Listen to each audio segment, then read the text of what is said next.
தற்போதைய அமெரிக்க செனட் சபையில் ஜனாதிபதி டொனால்டு டிரம்பின் தலைமையிலான குடியரசுக் கட்சி பெரும்பான்மை பலத்தை கொண்டுள்ளது. 100 உறுப்பினர்களை கொண்ட 119வது செனட் சபையில் 53 குடியரசு உறுப்பினர்களும் 45 ஜனநாயக உறுப்பினர்களும் 2 சுயேட்சை உறுப்பினர்களும் அங்கம் வகிக்கின்றனர். இந்த பின்புலத்தில் டிரம்பின் அதிகாரத்தை கட்டுப்படுத்தும் நோக்கில் கொண்டுவரப்பட்ட 3 தீர்மானங்கள் ஏற்கனவே தோல்வியடைந்திருந்தன. டிரம்பின் யுத்த அதிகாரத்தை கட்டுப்படுத்துவது தொடர்பில் அண்மையில் மேற்கொள்ளப்பட்ட வாக்கெடுப்பின் போது குடியரசுக் கட்சியின் ராண்ட் போல் ஆதரவாக வாக்களித்திருந்த நிலையில் ஜனநாயக கட்சியின் ஜோன் பெட்டர்மன் டிரம்புக்கு ஆதரவாக வாக்களித்திருந்தமை குறிப்பிடத்தக்கதாகும். அமெரிக்க அரசியலமைப்புக்கு அமைய ஒரு நாட்டின் மீது போர் அறிவிக்க பாராளுமன்றத்தின் அனுமதி அவசியமாகும். எனினும் ஈரானுக்கு எதிராக தான் முன்னெடுப்பது போர் அல்ல எனவும் அது ஒரு நடவடிக்கை என்பதால் அதற்கு பாராளுமன்றத்தின் அனுமதி தேவையில்லை எனவும் டிரம்பின் நிர்வாகம் வாதிடுகின்றது. மார்ச் மாத இறுதியளவில் ராய்ட்டர்ஸ் மேற்கொண்ட கருத்து கணிப்பில் 60% அமெரிக்கர்கள் ஈரான் மீதான தாக்குதலுக்கு எதிர்ப்பு தெரிவித்திருந்தனர். எனினும் தாக்குதல்களை ஆதரிப்பவர்களில் 74% குடியரசுக் கட்சியினர் என்பதும் குறிப்பிடத்தக்கதாகும். ஈரான் அமெரிக்க அமைதி பேச்சுவார்த்தை.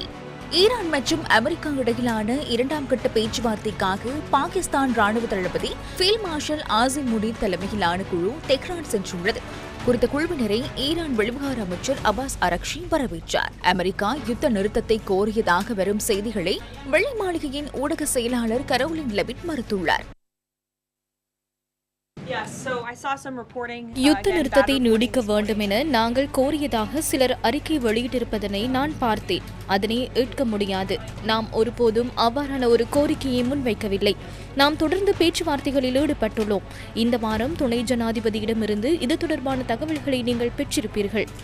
இந்த பேச்சுவார்த்தைகள் பலனளிக்கக்கூடியவை எனவும் அவை தொடர்ந்து நடைபெற்று வருகின்றன என்பதனை நாம் கூற விரும்புகின்றோம். தற்போதுள்ள நிலை இதுவே. மீண்டும் பேச்சுவார்த்தைகள் நடத்தப்படுவதற்கான சாத்தியக்கூறுகள் தொடர்பிலான சில அறிக்கைகளையும் நான் பார்த்தேன். அந்த பேச்சுவார்த்தைகள் நடைபெற்று வருகின்றன. ஆனால் வெள்ளை மாளிகை அதனை உறுதிப்படுத்தும் வரை அவை அதிகாரப்பூர்வமான தகவலாக கருதப்பட மாட்டாது. எனினும் நல்லதொரு தீர்வு கிடைக்கும் என்று நாம் எதிர்பார்க்கின்றோம். ஜனாதிபதி நேற்று தனது நேர்காணலில் அதனை குறிப்பிட்டுள்ளார். ஜனாதிபதியின் கோரிக்கைகளை நிறைவேற்றுவது ஈரானின் நலனுக்கே நல்லது என்பது தெளிவாகிறது. இந்த பேச்சுவார்த்தைகளில் நிபந்தனைகளை நாம் தெளிவாக முன்வைத்துள்ளோம் என நான் நினைக்கின்றேன். அடுத்த கட்ட பேச்சுவார்த்தைகள் எவ்வாறு அமையும் என பார்ப்போம்.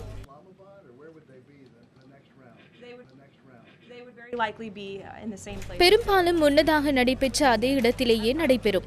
இந்த இடத்தில் நான் ஒரு முக்கியமான விடயத்தை கூற விரும்புகின்றேன். இந்த பணியில் பாகிஸ்தான் மிக சிறந்த மத்தியஸ்தராக செயற்படுகின்றது. அவர்களின் நட்புறவையும் இந்த ஒப்பந்தத்தை பூர்த்தி செய்ய அவர்கள் எடுக்கும் முயற்சிகளையும் நாங்கள் பெரிதும் பாராட்டுகின்றோம். உலகின் பிற நாடுகள் உதவ முன்வந்தாலும் இந்த பேச்சுவார்த்தைகளில் ஒரே மத்தியஸ்தராக பாகிஸ்தான் மட்டுமே உள்ளது.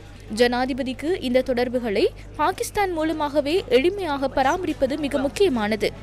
பாகிஸ்தானின் இந்த முயற்சிக்கு ஈரான் வெளிவிவகார அமைச்சர் அப்பாஸ் அரக்ஷி தனது நன்றியை தெரிவித்துள்ளார்.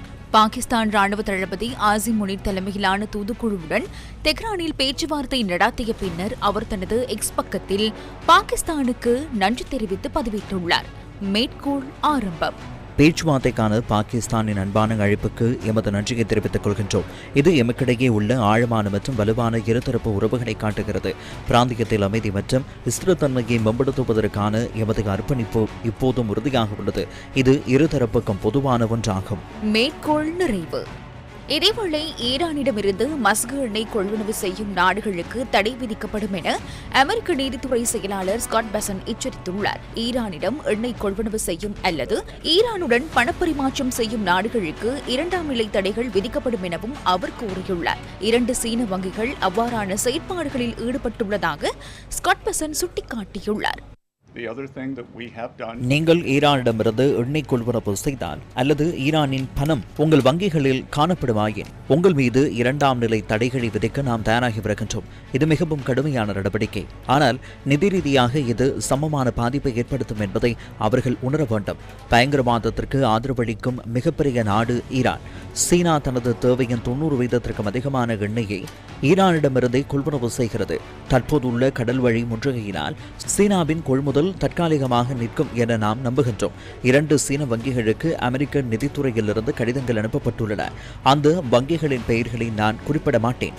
ஆனால் அவர்களின் வங்கிக் கணக்குகள் வழியாக ஈரானிய பணம் கைமாற்றுவது உறுதி செய்யப்பட்டால் தடைகளை விதிக்க நாங்கள் தயங்க மாட்டோம். இத்தகைய பின்னணியில் ஈரானின் ஆன்மீக தலைவர் அயதுல்லா முஸ்தபா கமேனியின் பாதுகாப்பு ஆலோசகர் மொசன் ரெசோய் ஒரு எச்சரிக்கையை விடுத்துள்ளார். அமெரிக்கா ஹோர்முஸ் நீரிணையை கட்டுப்படுத்த முயன்றால் அமெரிக்க போர்க்கப்பல்கள் மூழ்கடிக்கப்படும் என தெரிவித்துள்ளார். உலகின் வலிமையான ராணுவம் என சொல்லப்படும் அமெரிக்க ராணுவத்தின் பணி ஹோர்முஸ் நீரிணையின் கப்பல்களை கட்டுப்படுத்துவதா என 16 வருடங்கள் ஈரானின் புரட்சிகர பாதுகாப்பு படையின் தலைவராக செயற்பட்ட மொசன் ரெசோய் கேள்வி எழுப்பியுள்ளார். ஹோர்முஸ் நீரிணையில் மேற்கொள்ளப்படும் இத்தகைய நடவடிக்கைகள் அமெரிக்க ராணுவத்துக்கு மிகவும் ஆபத்தானவை எனவும் அவர் குறிப்பிட்டுள்ளார். ஈரானிலிருந்து வரும் அல்லது ஈரான் நோக்கி செல்லும் அனைத்து கப்பல்களுக்கும் ஹோர்முஸ் நீரிணை மூடப்படுவதாக தெரிவித்து அமெரிக்கா நடவடிக்கையொன்றை ஆரம்பித்துள்ளது. கடந்த 48 மணி நேரத்தில் எந்தவொரு ஈரானிய கப்பலும் ஹோர்முஸ் நீரிணைக்குள் நுழையவோ அல்லது வெளியேறவோ அனுமதிக்கப்படவில்லை என அமெரிக்க ராணுவம் தெரிவித்துள்ளது. அமெரிக்க ராணுவத்தின் உத்தரவின் பேரில் 10 கப்பல்கள் திருப்பி அனுப்பப்பட்டுள்ளதாக குறிப்பிடப்பட்டுள்ளது. எனினும் இந்த அறிவிப்பை ஈரான் மறுத்துள்ளது. வெள்ளை மாளிகை செய்தியாளர் சந்திப்பு. ஹோர்முஸ் நீரிணை மூடப்பட்டுள்ளமை தொடர்பில் வெள்ளை மாளிகையில் நேற்று இடம்பெற்ற ஊடக சந்திப்பில் வினவப்பட்டது. On Iran, is there a timeline for how long this blockade is going to remain in place?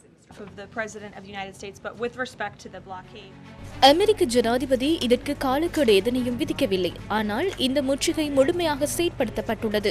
இது ஈரானிய துறைமுகங்களுக்கு செல்லும் அல்லது அங்கிருந்து வரும் அனைத்து நாடுகளின் கப்பல்களுக்கும் பொருந்தும். இது தொடர்பில் தவறான தகவல்கள் பரப்பி வருகின்றன.